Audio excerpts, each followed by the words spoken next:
Alright guys, so actually it's another day. So this is going pretty quick. So this is what I meant the other day that actually yesterday, so where I painted back over, did more coating, and you can still see where I did the old Aztecing. Obviously that was a much thicker paint. It actually ran out on me while I was doing this next coat. And these are just the smaller pieces. And then there's the full-size pieces, which actually don't look terrible, but they're definitely too dark. Uh, but I got this 3 mil, like I talked about, and I figured that'll give me enough, just enough space. So even if I do like little tiny like squares, that should be fine. And obviously it's going to be significantly smaller. And then there's the upper plate. So gonna cover that in a whole bunch of tiny, tiny squares. I'm gonna use the images here for reference. I mean, I'm not going to try to match it up exactly. I'm just going to see the areas and shapes and stuff like that to see what I'm going to do. And hopefully I overlap some of the areas I've already done. It actually doesn't look bad when you blend it in like this. When it was stark like before, it was another story. Now, the two colors I picked up, and originally, like, I tried this little piece out yesterday. So this is in the Insignia White, U.S. Navy. And then under there is light gray. Who is it? USAF. So that was the original idea. I don't think I'm gonna go with that route. At least not with the light gray. I'm gonna go with the insignia white to cover all of this, and so this will be my Aztec color. And I did spritz it a little bit with the light gray, so a few spots have that. I got some crud on here, but it's probably not going to be a massive difference, except for when we put top coat on. That's when we're really going to see what's going to happen. And then once I've got this done, I think I'm going to go ahead and assemble basically the whole thing. Dry assemble everything so I can paint it as one, at least half. So like have this plate, and then I'll have the bottom plate and all that stuff, and then the upper section, all this. Go ahead and have that all ready and assembled and stuff like that, so I can paint it all together. Um, in big chunks. That way I'm getting a fairly even coat across it. I'm not trying to paint like dozens of pieces, stuff like that. So that's what I'm going to work on. Yay for that. I'm not going to time lapse this part because it's just not really worth it. I've already done enough time lapses. I will time lapse the actual construction, just not the putting little tiny bits of tape on everything. So check back in here in a couple hours. Okay, so several hours later, I mean like several hours later, there we go. That's about as good as I'm gonna get it, to be totally honest. It's got chicken pox. But at this point, I think I have to take a break for dinner. At least sometime soon. And then I'll start doing the dry assembly. So what I'm gonna do is I'll assemble the base. I'll assemble everything without the lights. So I'll assemble the base. The top doesn't really have any effect on anything. Do that part, and the thrusters and all that. Basically, do a dry assembly of the surfaces, but without combining them, because I need to be able to paint the bottom and paint the tops separately, stuff like that. But this has been a chore. Basically, cutting down the 3 mil tape to even smaller, like 1 mil segments, things like that. And even this is probably still not perfect, but it's going to be a heck of a lot different than it was. Oh, my neck hurts. I'm going to work on it.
Alright guys, so jumped ahead there, and I've already done the Aztecing all over. You can see it pretty clearly there. Looks really good. So this is the top coat of that same light insignia white or whatever.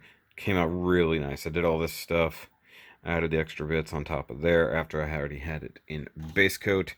Now, one thing is, I was starting to add some weathering powder because certain areas need to be darker, like that in there along the edge in there, and I didn't really feel like doing the oil wash later to try to hit those really deep spots. I want to do the oil wash like on just the main surfaces. And that's when I realized I had not yet peeled the whole bottom of this thing, and I was about to get ready to clear coat. So now's the time to peel all that. So I guess I can time lapse that peel just for the fun of it. It is definitely arduous, but it's coming out real nice. You can see how it looks like that bluish gray color underneath this looks awesome. And I'm still thinking that maybe I'll do just a quick, like just to soften some of the edges, just do a real light, you know, just a real, like just a fog and see what happens. I might do it on the bottom, and if it looks okay, then I'll do it on the top. I don't want to mess anything up, but I really like how it came out so far. Just a few spots here and there. So it's not, it doesn't, I mean, it stands out, but it doesn't at the same time. So, but I guess I'll set up the camera, I'll time lapse peeling everything.